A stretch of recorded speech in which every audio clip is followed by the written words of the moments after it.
Hello students of class 4. Today I am going to teach you EVS chapter 8, that is reaching grandmother's house.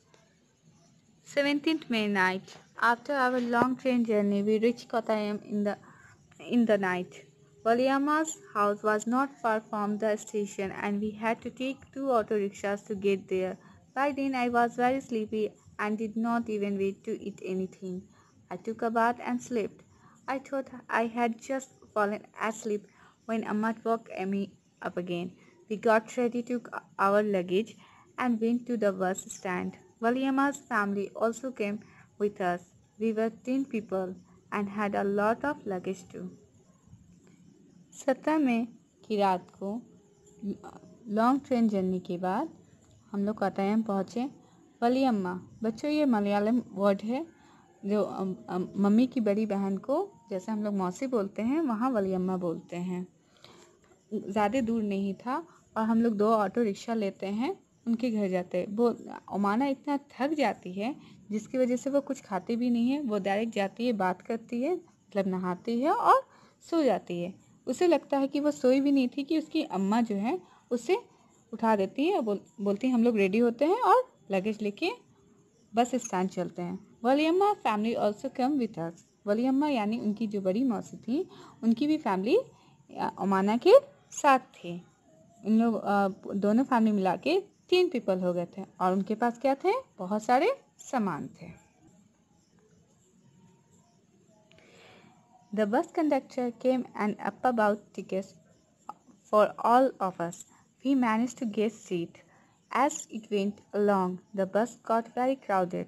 People were sharing the seats. We also had to share our seats. Bus conductor से अब्बा ने ticket ख़रीदा और उसके बाद से हम लोग अपनी सीट मैनेज करने लगे। उसके बाद से जैसे ही बस चलने लगा तो बहुत भीड़ बढ़ने लगी, जिसकी वजह से जो लोग थे वो उन लोगों ने भी अपनी सीट शेयर की और हम लोगों ने भी अपनी सीट शेयर की। After a long ride, the bus reached the last stop. I was happy to get off. My legs were stiff. I could hardly stand. Long ride के बाद बस जब लास्ट स्टॉप पे रुकी, मैं बहुत खुश हो गई कि अब मैं उतरने वाली हूँ। बट मेरे जो पैर थे स्टिफ यानी अकड़ गए थे और बहुत ही मुश्किल से मैं खड़ी हो रही थी। I thought that we had finally reached Ammumma's village. बच्चों, अमूमा जैसे हम लोग ग्रैंड मदर को नानी बोलते हैं, मलयालम का ये वर्ड है, वहाँ अमूमा बोलते हैं। But no, our travel had not ended yet. The bus had dropped us by the water side. Look, Amma pointed across the water. That is where we have to go. But how will we get there? I wondered.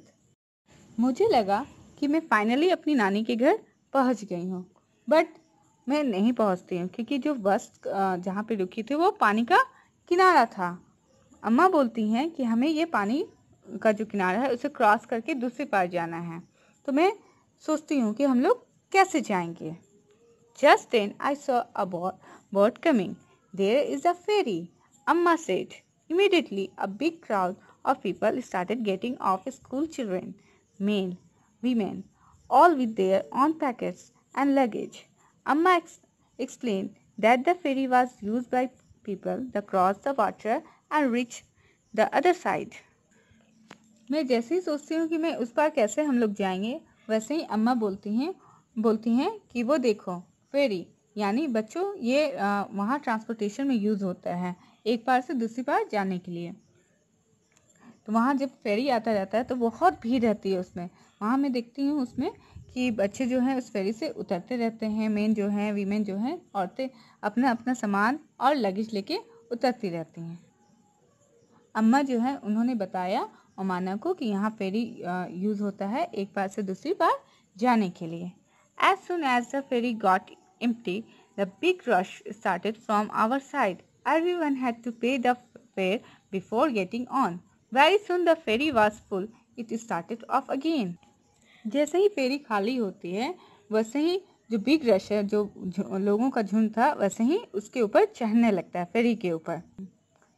सभी को अपना किराया जो charge है वहाँ का फेरी पे चढ़ने का वो पहले देते हैं, लोग पे करते हैं। उसके बाद बहुत ही जल्दी फेरी क्या होता है, भर जाता है और फेरी चलने लगती है। I managed to get a place to stand along the railing. I saw the rippling of the still water as the ferry moved. It was moving smoothly on the water. There were rows of coconut trees on the banks of the river. As we moved swiftly, I could see people fishing, washing, bathing, and working along the bank. मैं अपने जगह manage करती हूँ, एक किनारे में जाके मैं खड़ी हो जाती हूँ और मैं देखती हूँ कि पानी जो ठहरा हुआ पानी है वो रिपलिंग, बच्चों जो ठहरा हुआ पानी है, जब वहाँ पे फेरी चल रहा होता है तो वहाँ पे आप ध्यान दीजिएगा, ये जो हो रहा है उसे क्या बोलते हैं, रिपलिंग बोलते हैं। ठहरा हुआ पानी का वो सीन दिखा रही है ओमाना।